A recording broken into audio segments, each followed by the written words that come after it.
The Commander Banned and Restricted announcement is here officially. We kind of knew this was coming, but we didn't know exactly what it was going to be like, so I'm glad we do have it.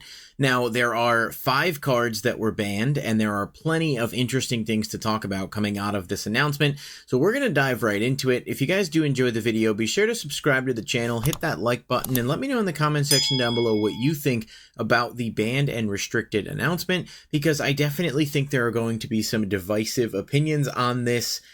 But alas, that's kind of where we stand right now. So I did a video yesterday where I talked about some of my predictions. I'm interested to see which ones come true and which ones don't. In terms of the longer term scope of the format, but I will say I did hit one, so there's at least that. All right, so we're going to jump right into it. So I'm going to go ahead and take this picture down that's showing the actual ban list here that I had up there to hide a little bit of suspense in the intro.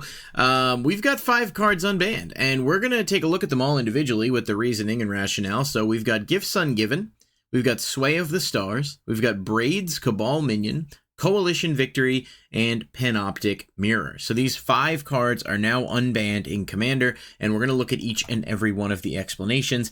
Gavin, on behalf of the Commander format panel, did go ahead and put out this lengthy explanation on some of this stuff. I am not going to go into everything in full detail here in this video. However, I do want to note one thing I found a little interesting. They said, when it comes to reviewing the ban list and unbanning cards, we felt the cards we unbanned should meet some or all of these criteria. Cards that have fond memories associated with them, cards that can contribute to positive play patterns, enjoyable decks, or splashy moments, and cards that don't create runaway games or negative play patterns. I'm fine with those second, two, but the fond memories associated with them is a rather interesting rationale to use for the, determination of whether or not a card should be unbanned. Obviously, there are plenty of people who are probably like, I remember playing with, Tolarian Academy. And it's like, okay, well, probably don't want to take that off the list. But obviously, I get the general consensus of what they're saying. But he's kind of talking about the, Commander brackets here and everything. Now, everyone kind of uses it in different ways. We don't typically use it, like I said, within my play group, but I do think it's an interesting concept, especially for people looking to get into events and play in places they're unfamiliar with.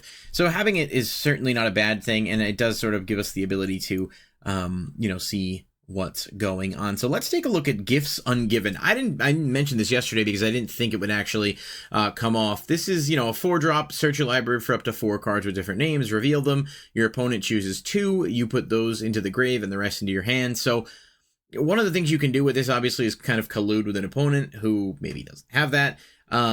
Is a beloved card with great history. Many of you out there have enjoyed casting this card in all sorts of formats. We're excited to return it to Commander. Nature of it is a power tutor and the time-intensive casting process. We've considered this with the structure of brackets and just regular pre-game conversations. If your deck is trying to infinite combo people with this, they should often help sort out if you're playing in the right environment. On the other hand, a fair Gifts Ungiven is very fun and akin to fact or fiction in the politics and interplay between players that it can create. This basically is saying, don't play this card like a douche, and it's fine if you play it like a douche. Maybe your play group is upset about it. Maybe you're in the wrong play group, which, the self-balancing nature of certain cards and certain formats in Commander, if you're sitting down trying to infinite somebody when everybody's just trying to play a more casual game, you kind of read the room a little bit. I don't think Gifts Ungiven was anywhere near a crazy card in terms of looking at the ban list and other cards that are really powerful. This is relatively low power there. I do play blue. I could certainly see trying this out in Zamone maybe as a way to get some things searched. But it really depends on the opponents you have. I do think you can be like, oh, I'm going to search a board wipe here. Make sure you give me this or whatever. But I don't think this one's going to be crazy either way. Sway of the Stars, we talked about in yesterday's video, and this card I actively said I did not want to come back, and I didn't think they would, but evidently they decided to.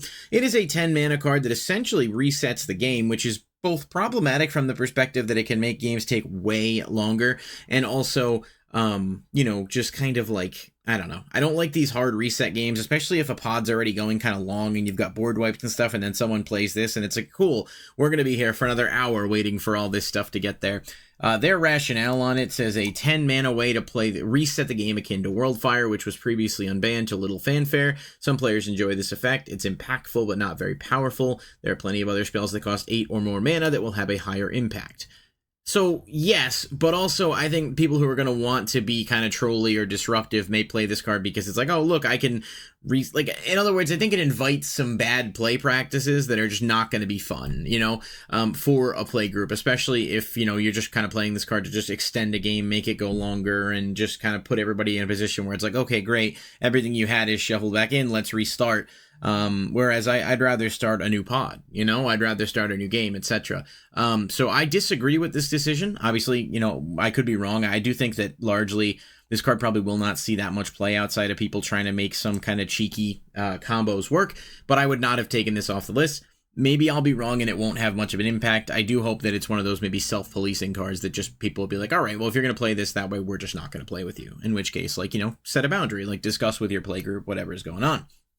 Braids Cabal minion is 2/2 black legendary creature, human minion. At the beginning of each player's upkeep, that player sacrifices an artifact, creature, or land. This card's been banned for quite a while, and it does seem like, especially in mono black, it's very easy to get this out quickly with cards like Dark Ritual, so I can understand the negativity towards this card. They are sort of talking about the most frustrating games are when it's put out extremely quickly and people feel locked under it.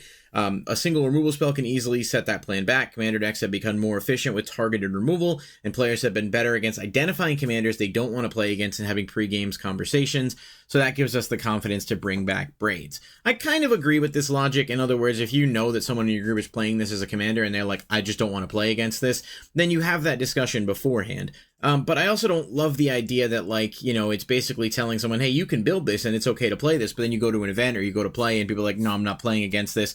It sort of creates that possibility for some people to feel a little bit ostracized by it, which, is fair because obviously the card itself is kind of unbalanced in terms of what it can do and the positions that it can put people in.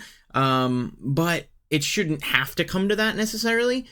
Just in terms of the card. I mean, this is one of those cards where, if it's banned as commander, I think if you had that subsection of the list where there's other cards too that could be banned as commander, this would be fine, because in the 99, it's really not that crazy. I don't think, it's good, but I don't think it's going to do as much as it would as a commander.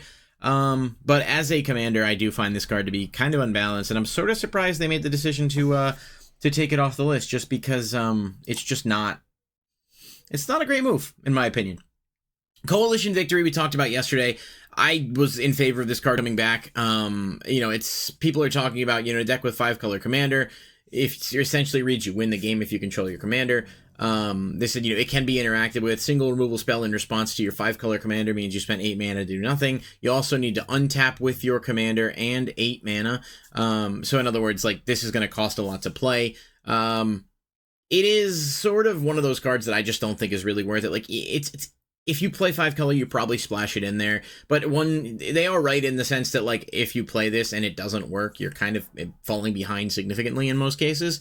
I don't like the idea of, removal exists, so the card itself is... But it's really not that bad. I don't think that this is anywhere near a big deal.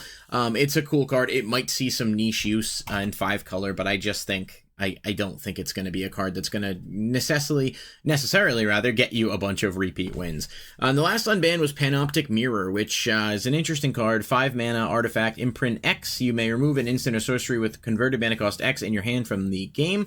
At the beginning of your upkeep, you may cast a copy an imprinted instant or sorcery and play the copy without paying its mana cost. Very interesting card. I have never played in a format or game where this card was legal. They're talking about how, it's being able to imprint an extra turn spell, which was part of the problem because you can keep doing that.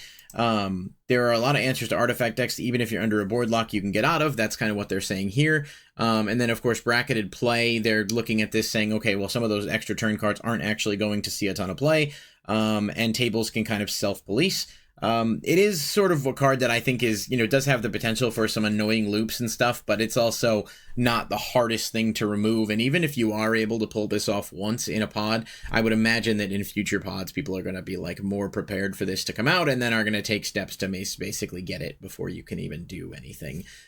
So it's largely fine. I think it's interesting. It does open some fun play patterns. I don't have much of a problem with this though, as a whole. But yeah, so those are the 5 cards that came off. And honestly, I hit on 1 of 5. I have to say I was very surprised there by the fact that a few got left off, but we'll touch on it a bit here. They did mention Dockside, Jeweled Lotus, and Mana Crypt. I did say I think Jeweled Lotus should come back, and they do say here, in full transparency, I believe if any of these are ever to return, the most likely one is Jeweled Lotus due to its one-shot nature and ability to help support high mana value commanders. He's not saying that it will happen, but it was among the panel the one with the most traction. There were people who wanted to bring it back, but right now they decided against it. They also mentioned future bans here, which I think is worth noting. They are committing no ban changes for the rest of 2025. However, starting next year, they might touch the ban list again and at more regular intervals, so not just once a year, unless a Nadu level card comes out, or a new or unbanned card starts to become crazy. They might stop and make an act. I like that they're leaving that there, just as a possibility, because obviously people aren't going to want that. And they do say they're going to kind of look at the ban list and game changers list to see what type of impacts that it makes. I think this is good. I think it's good to know that they're basically saying in the future, like, yeah, we're giving you some time, but we might ban stuff. We might do that for, reason ABC. And it's just kind of an interesting approach to take with this, but I think it's good. We'll see how these cards do. We'll see how the bracket system does, and then we'll revisit it in 2026. So I think as a whole, you really, you can be a little bummed out about some of the announcements here, but you also, it's good that they're being communicative. They did give us some stuff back. Some people are not going to love the stuff that came back, obviously. They did sort of talk about some of the cards that are just banned because they're banned. And I'm not going to go through everything here because some of these are just kind of very obvious, but he does talk about cards, unlikely to return, kind of saying these are banned, they're likely banned. But then you've got cards like Biorhythm, which we discussed yesterday, where he says, it could potentially come off someday. So they're talking about it, it's still kind of a problematic card, but it could come back.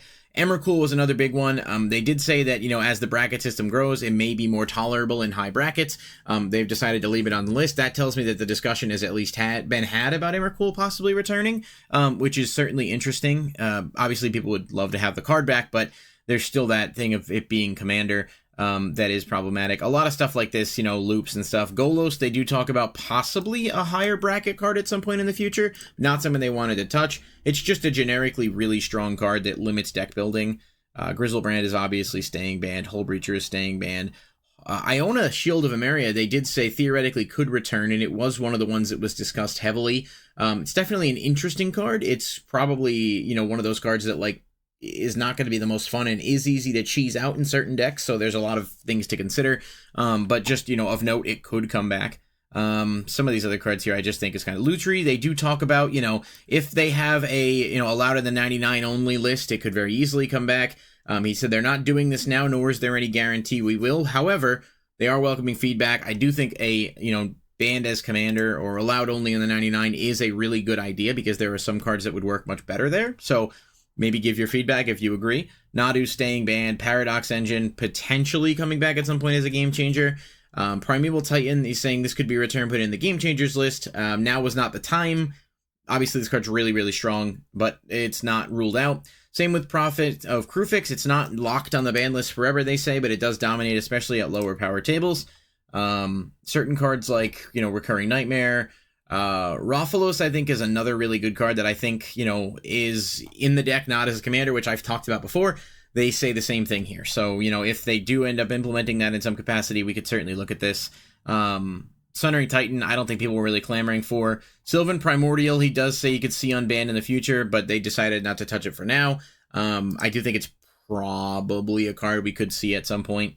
Tolarian Academy was an interesting one they talk about, but it's just kind of crazy in speed. They do kind of talk about that. Not to mention it's a reserve list card, so it's not like it would be accessible for anyone here.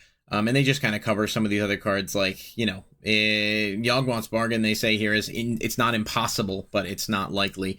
So really a lot of self-explanatory stuff here for cards on the ban list, but a few that we can look at and say, okay, these may actually come back at some point. And there are some of the cards that we talked about. So now I'm going to send it over to you guys. Let me know in the comment section what you think of the ban list announcements today. Do you think there was stuff that you were hoping to see unbanned that didn't? And do you think some of the stuff that they announced that did get unbanned, should have been? I'll try my best to respond to all the comments. As always, thank you guys so much for watching, and I'll catch you in the next video.